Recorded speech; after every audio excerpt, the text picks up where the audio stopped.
Käytiin tuossa lounaalla ja Jukka sanoi, että hän on muuttanut vahvasti sitä sen master slidea, mitä me ollaan täällä Traders Clubin puolella tiirailtu. Käydään katsoa, että mitä muutoksia sinne on oikein tullut.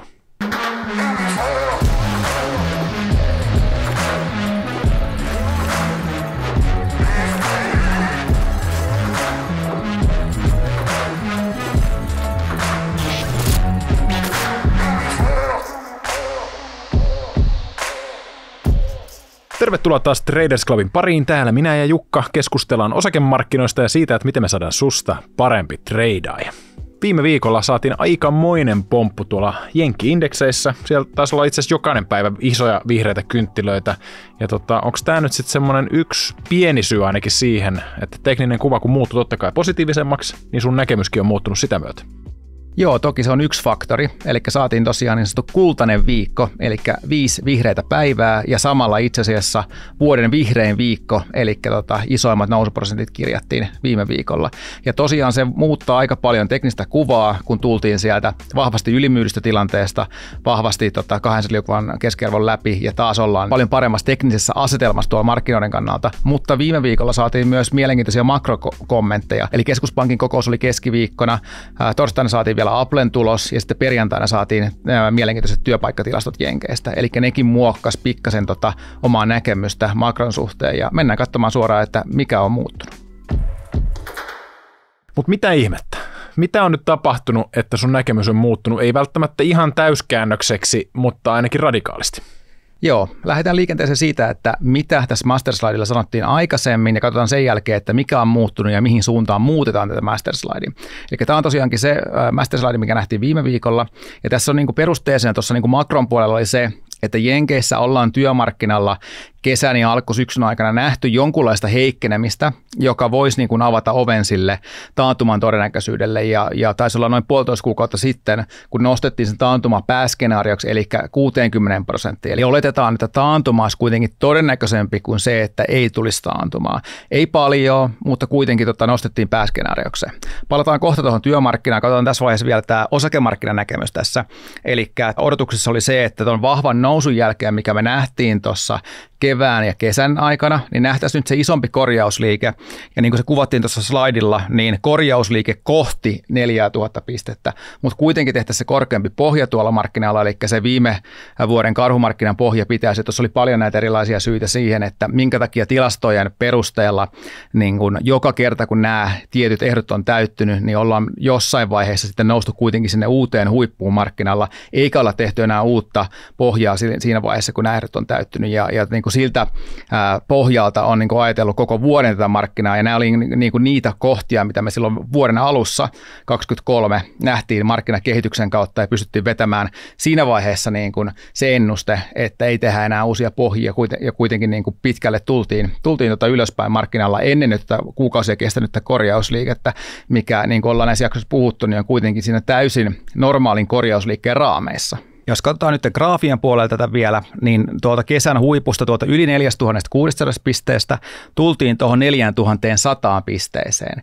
Ja se oletus oli se, että me tultaisiin kohti 4000 pistettä, ja nyt tässä kohtaa niin kuin se mun kysymys on, niin kuin mitä viime viikollakin nostettiin, että tullaanko kuitenkaan niin alas tässä markkinalla, ja nyt tämä viime viikon liike näin vahvasti ylöspäin avaa kyllä oven siihen, että me ei tulla enää niin alas, minne niin kuin oletin markkinan tulevan, että kun toi korjausliike nyt tuolta ihan huipusta tuohon toissaperjantain pohjaan oli 11%, ja se mun odotus oli tuommoista 13,5% kokoinen korjausliike, niin se voi olla, että se ei aivan täysin täyty, ja se korjausliikkeen pohja olikin jo tossa. Eli välillä kun markkinalla nämä asiat tapahtuu tosi nopeasti, välillä taas tuntuu siltä, että kestää kuukausia ennen kuin ne tapahtuu. Otan vaikka esimerkkinä toi helmikuun tilanne, eli me oltiin noussut tuolta lokakuun pohjasta monta kuukautta vahvasti, ja me oltiin noustu 20% siinä vaiheessa, kun oltiin tuossa helmikuun toisen päivän kohdalla ja tehtiin huippua tuossa. Sen jälkeen kesti käytännössä 4 kuukautta ennen kuin me lähdettiin jatkamaan sitä liikettä ylöspäin, ja tuntui siltä, että vaikka me oltiin selkeästi jo noustu ikään kuin siihen uuteen härkämarkkinaan, ja se kesti tosi pitkään tämä tämmöinen sivuttaisliike ja tämmöinen pieni korjausliike, mikä nähtiin siinä huhtikuun aikana, ennen kuin se markkina oli valmis siihen seuraavaan liikkeeseen ylöspäin. Ja mullakin oli tosiaan ideana se, että kun ennustin tätä isompaa korjausliikettä, että siellä olisi semmoinen pitkä, hidas ja jatkuva korjausliike alaspäin, mutta kävikin niin, että se tuli tosi nopeasti alas ja lähes sinne 4000 pisteeseen, mitä niin kuin alun perin veikkailin. Niin jos miettii kanssa, että missä niin kuin aikaikkunassa toi tapahtui, niin mehän nyt tehtiin lokakuussa itse asiassa taas se pohja.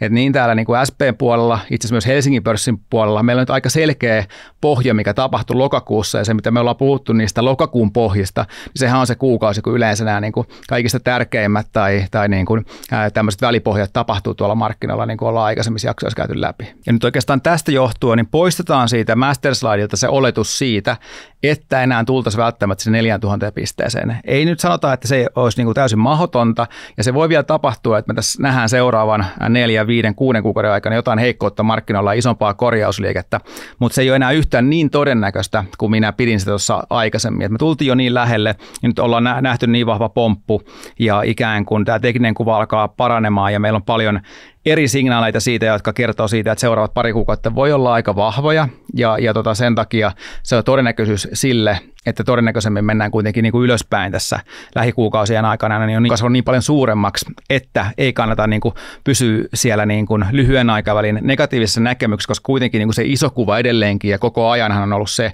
että me tehdään vaan korkeampaa pohjaa markkinalla ja jossain vaiheessa se liike ylöspäin lähtee joka tapauksessa. Mutta palataan kohta vielä tuonne master slideen ja niihin muutoksiin, mitä tehdään sinne, mutta katsotaan vielä tuo makropuoli tässä ekana.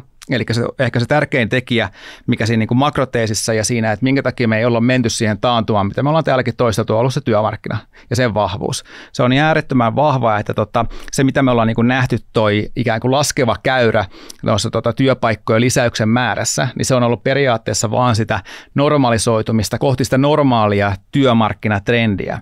Eli nyt kun me nähtiin, ei tässä viimeisimmässä raportissa, vaan toisessa raportissa, että itse asiassa lisättiin tuommoinen noin 300 000 uutta työpaikkaa ja samaan aikaan päivitettiin niitä aikaisempien kuukausien lukuja ylöspäin. Kun aikaisempina kuukausina tänä vuonna ollaan yleensä päivitetty niitä aikaisempien kuukausien lukuja alaspäin, niin nyt niitä päivitettiinkin ylöspäin, joka siten muutti pikkasen sitä kesän ja alkusyksyn niin kuin kuvaa tuossa työmarkkinassa ja teki siitä paljon vahvemman näköisen kuin miltä se hetken aikaa näytti, kun ne luvut oli paljon matalampia ja tuo trendi oli vahvasti alaspäin. Ja kun tuo syyskuun luku oli niinkin vahva kuin tuo noin 300 000, niin se nostaa tämän keskiarvon taas niin korkealle, että tämä viimeiset 3 kuukautta on yli 200 000 toi keskiarvo, eli se on niin kuin sitä trendikasvua, nopeampaa kasvua tälläkin hetkellä.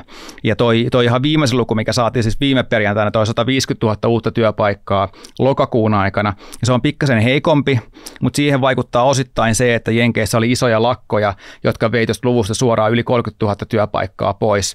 Eli ne lakot on nyt päättynyt ja periaatteessa tuohon niin kuin tämän käynnissä olevan kuukauden marraskuun työraporttiin tulee sitten, kun se saadaan tuossa 3 viikon päästä suurin piirtein, niin nämä työpaikat takaisin. Eli niin kuin voisi sanoa, että voisi melkein niin kuin päivittää ja pyöristää tuohon 180 000 tuon viime kuukauden luvun, koska sitä vaan väliaikaisesti nuo lakot hetkellisesti laski tuota määrää. Eli siinä mielessä niin kuin se heikkous, mitä nyt on odotettu tuolta työmarkkinalta, niin se ei vaan tunnu tulevan sieltä läpi. Ja se on ennemminkin vaan niin kuin normalisoituminen, ja tämä tarvitsisi niin kuin jonkunlaisen triggerin vielä, että se lähtisi oikeasti niin kuin uudestaan tästä niin kuin, tasolta, mihin se on nyt suurin piirtein tasaantunut tämä 3 kuukauden keskiarvo, jos katsoo, että 200 000 suurin piirtein, niin tarvittaisiin niin kuin joku selkeä triggeri, että mikä sen niin kuin vielä selkärangan katkaisisi siellä. Ja se ei vaan niin kuin tunnu siltä, että semmoista triggeriä löytyy. Mistä tämä johtuu, että työmarkkinat on ollut sitten näin vahvoja? Jotenkin tuntuu, että yleinen näkemys on se markkinoilla, että taloudessa menee ainakin joltain osin hirveän heikosti ja se taantuma olisi tulossa, niin minkä takia tämä työmarkkinasta kumminkaan ota hittiä niin paljon kuin olettaisiin? Musta tuntuu, että se on enemmänkin ollut oletus, kun ihmiset odottaa, että korkeat korot ja tämä ja toi tekijä tulee niin kuin kääntämään talouden laskuun. Että mitään niin kuin merkkejä talouden laskustahan ei ole ollut oikeastaan viimeisen 6, 9, 12 kuukauden aikana Jenkeissä. Jenkkitalous on kasvanut tosi kovaa, niin reaalisesti, mutta etenkin nimellisesti, kun vielä niin kuin korjataan inflaatio pois. Ja nimenomaan kuitenkin yritykset toimii siellä nimellisten lukujen maailmassa. Liikevaihdot on nimellisiä, tulokset on nimellisiä ja näin edespäin. Että se talouskasvu on ollut tosi vahvaa. Jenkkikuluttaja on edelleenkin erittäin vahvan näköinen ja se niin kuin pääsyy kanssille niin kuin vahvalle työmarkkinalle on se rakenteellinen työvoimapula, mikä tuntuu olevan tällä hetkellä oikeastaan niin kuin globaalistikin, mutta se etenkin koskee jenkkejä, koska se talous siellä on vahvempi kuin muissa kehittyneissä maissa. Ja tosiaankin, jos katsotaan vielä noita avoimia työpaikkoja, niin nehän edelleenkin on tosi korkealla tasolla.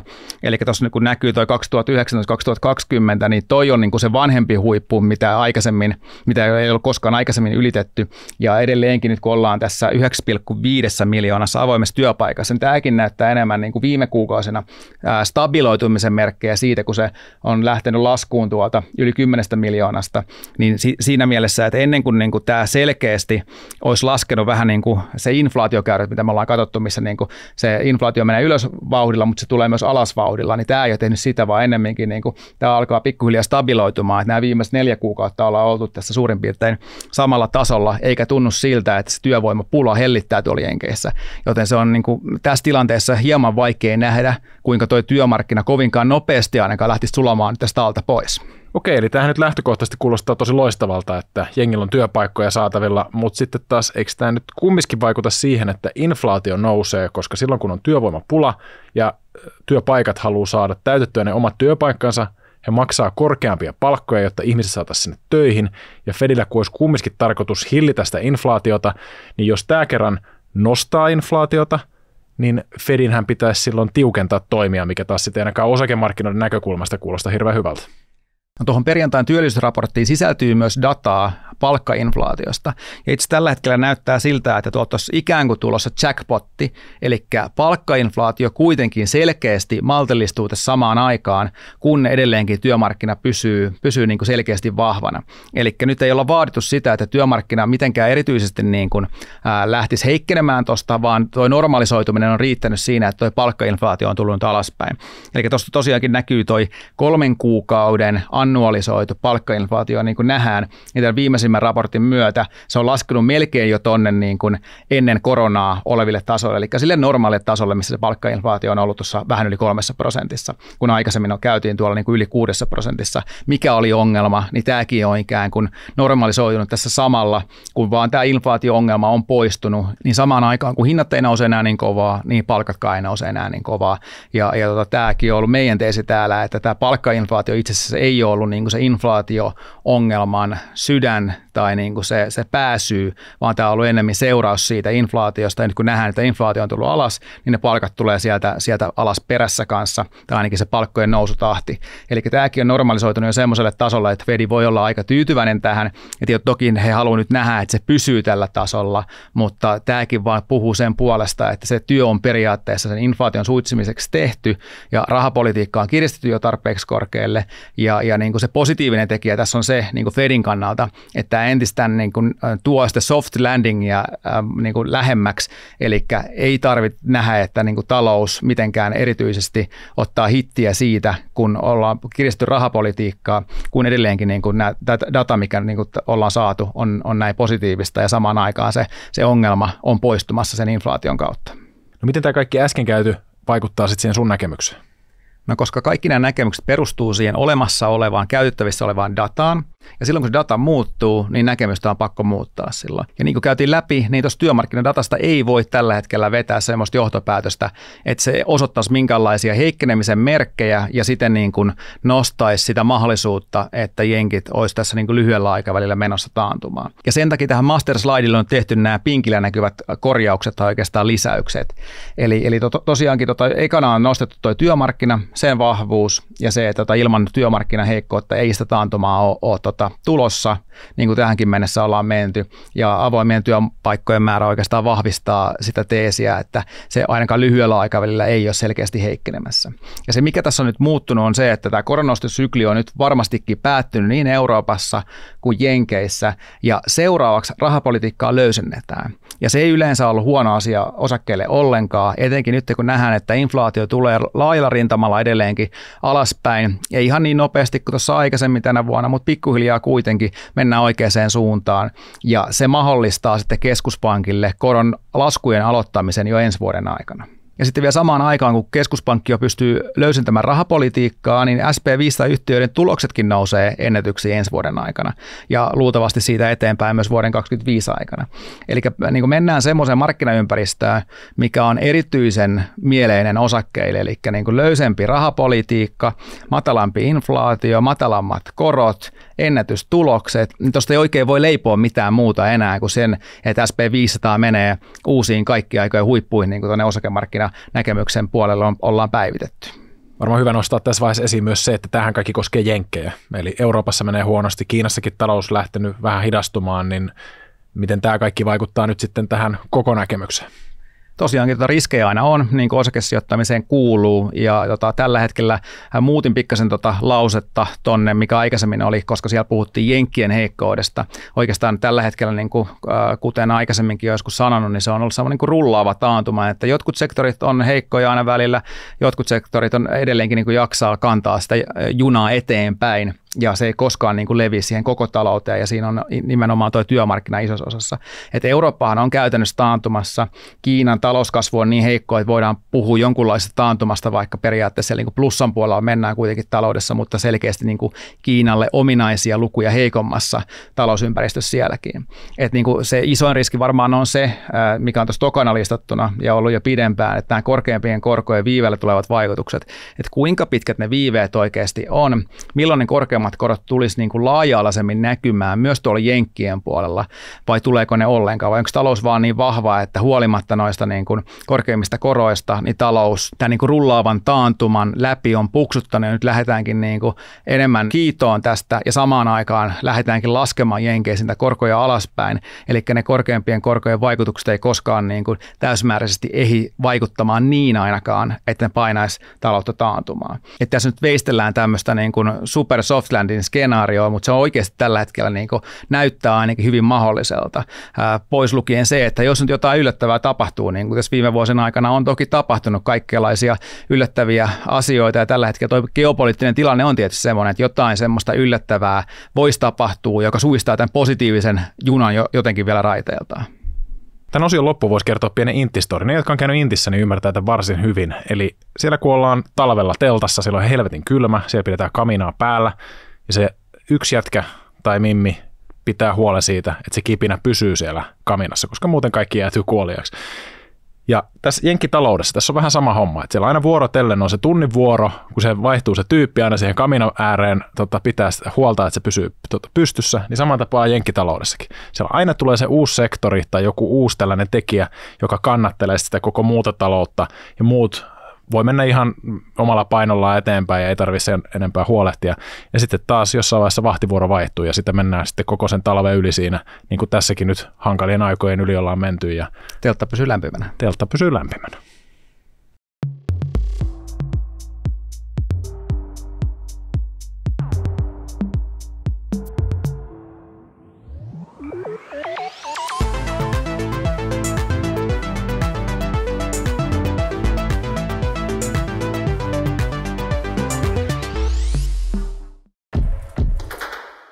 Ja niin kuin aina, Jukka on kaivannut kaikennäköisiä kivoja taulukoita ja graafeja teidän ihmeteltäväksi, ja tälläkin kertaa ollaan löydetty Zweig Bread Trust ja kavereiden kesken ZBT. Ja ilmeisesti täällä on ihan kova träkki ollut nyt ainakin viimeisen vuoden aikana, että aika vihreältä tämäkin taulukko näyttää. Me ollaan aikaisemmin puhuttu näissä jaksoissa noista bread trusteista, mitkä periaatteessa kuvaa sitä, että markkina menee nopeassa ajassa hyvin ylimyydystä tilasta hyvin yliostettuun tilaan. Ja se on itse positiivinen signaali siinä mielessä, että ne on harvoja tilanteita, kun näitä sattuu, että mennään niin kuin superylimyydystilanteesta nopeassa ajassa yliostettuun ja noustaan siis nopeasti. Ja se kuvaa ikään kuin sitä, että markkinan heikossa tilanteessa ne ostajat aktivoituu, ne on hyvin aggressiivisia ja nostaa hintaa hyvin paljon korkeammalle. Eli ne on yleensä positiivisia signaaleita markkinan kannalta. Ja me ollaan aikaisemmin puhuttu eri tyyppistä näistä, ja tämä ZBT näistä on niin kuin yksi parhaimman trackin omaavista, niin kuin nähdään, niin kaikki havainnot tuolta vuodesta 1945 lähtien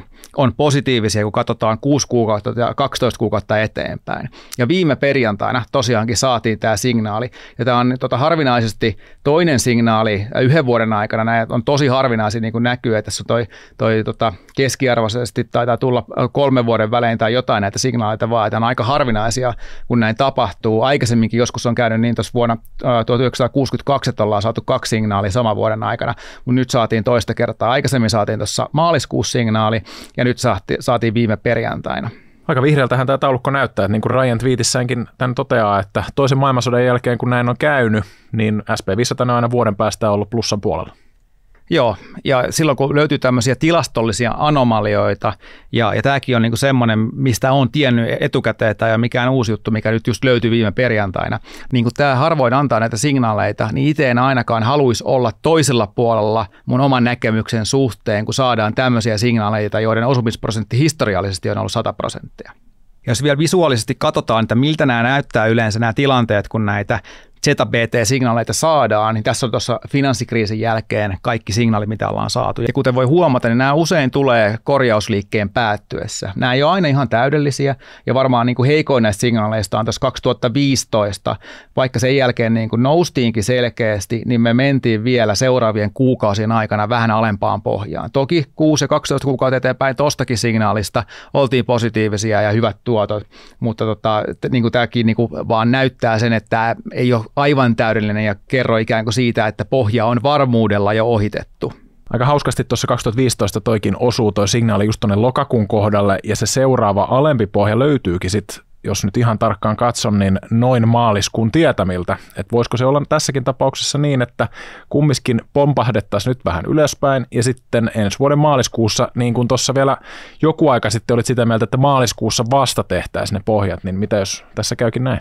Kaikki on vielä auki, ja mulla on muutama muukin tekijä, mitkä edelleenkin tukee maaliskuun teesiä. Palataan niihin ihan kohta, mutta katsotaan vielä tästä ZBT:stä.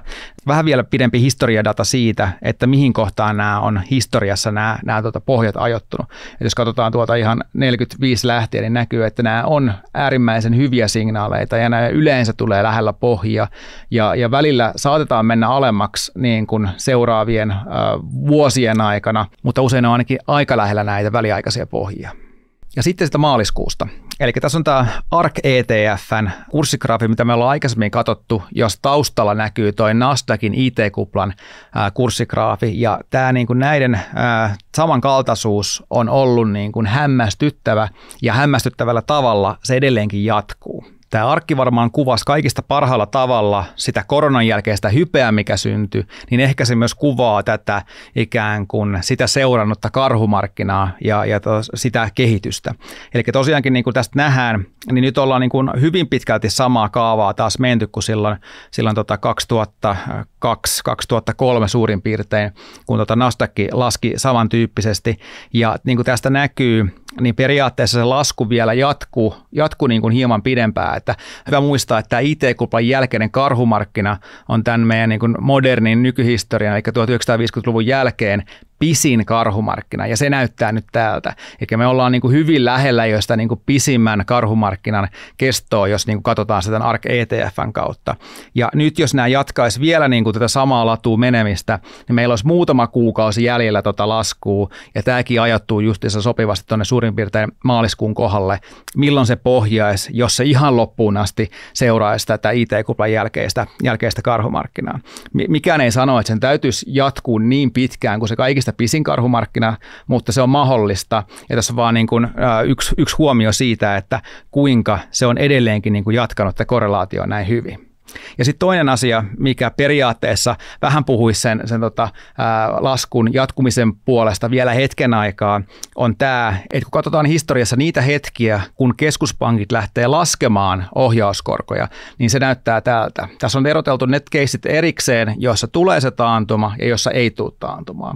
Mutta huomionarvoista on se, että kun tuo nollakohta on se, kun se ensimmäinen koronlasku tapahtuu, jota tällä hetkellä markkina hinnoittelee 1.5. ensi vuoden puolelle, niin nähdään, että keskimäärin yleensä lasketaan useampia kuukausia siinä ennen sitä ensimmäistä koronlaskua. Ja itse asiassa koronlasku on aika positiivinen asia jopa niissä taantumakeisseissä, että keskimäärin osakemarkkinat nousee myös niin kuin taantumankin tullessa sen jälkeen, kun sitä korkoa ollaan laskettu. Ja silloin, kun sitä korkoa lasketaan, silloin kun se taantumaa ei tule, niin osakemarkkinat suorastaan raketoi siitä hetkestä ylöspäin, niin kuin tämä historiadata kertoo. Ja nyt kun mainitsin tuon koronlaskun 1.5., niin tosiaankin viimeisen viikon aikana on tapahtunut aika isoja muutoksia näissä korko-odotuksissa tuon Fedin keskuspankkikokouksen jälkeen, ja markkina oikeastaan niin kuin poisti kaikki odotukset siitä, että korkoja enää nostettaisiin, koska viime viikolla täällä vielä nähtiin 5,5%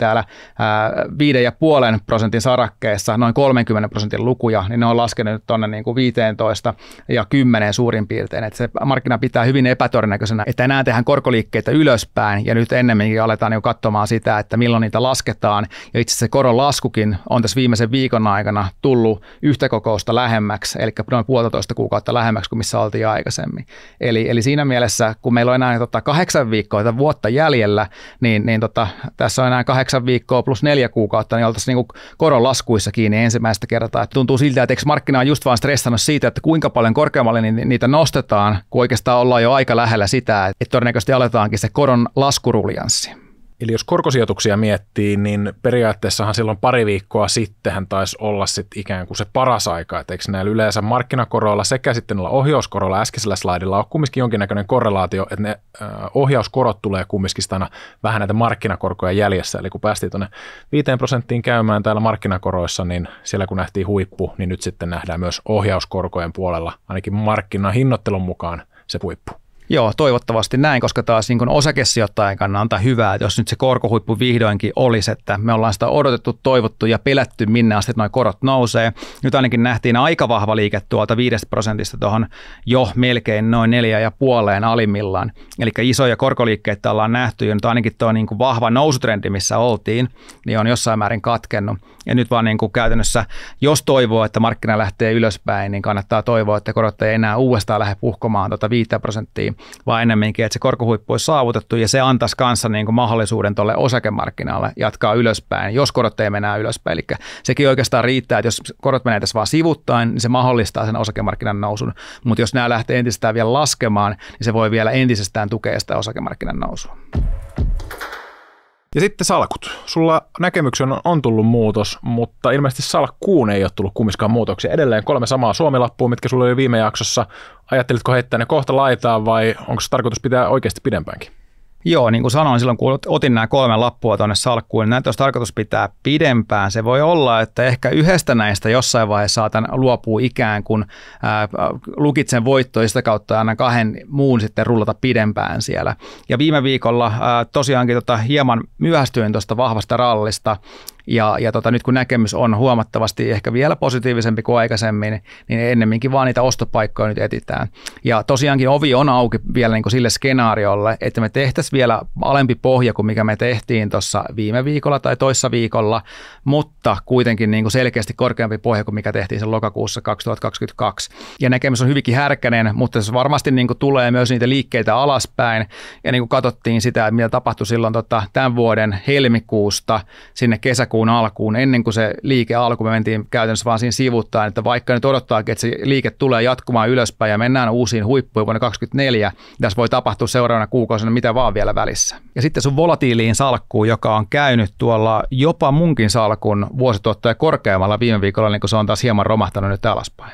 Joo, siellä on uraanilaput taas vähän pakittanut rajojen nousujen jälkeen ja edelleen kökötän näiden lappujen päällä, eikä ole mitään muutoksia oikeastaan tullut.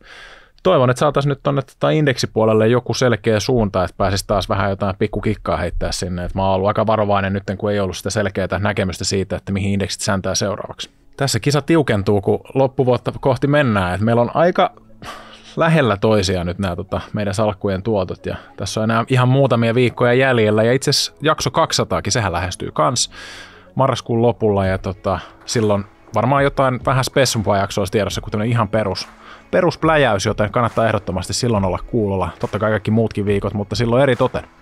Mutta sitten ihan samat vanhat tutut jutut taas, eli muista pistää peukkua, pistä kanavaa tilaukseen, kommentoi. Vitsit oli tosi hyviä, kiitos niistä. Se oli ihan loistavaa luettavaa. Nähdäänkö ensi viikolla taas ihan normaali tapa? Nähdään vaan. Hyviä treidejä sillä Morjens. Tässä esitetty ei ole, eikä sitä tule käsittää kehotukseksi merkitä, ostaa tai myydä arvopapereita. Sijoittajan tulee sijoituspäätöksiä tehdessään perustaa päätöksensä omaan arvioonsa sekä ottaa huomioon omat tavoitteensa ja taloudellinen tilanteensa. Rahoitusvälineiden arvo voi nousta tai laskea. On olemassa riski, ettet saa sijoittamiasi varoja takaisin.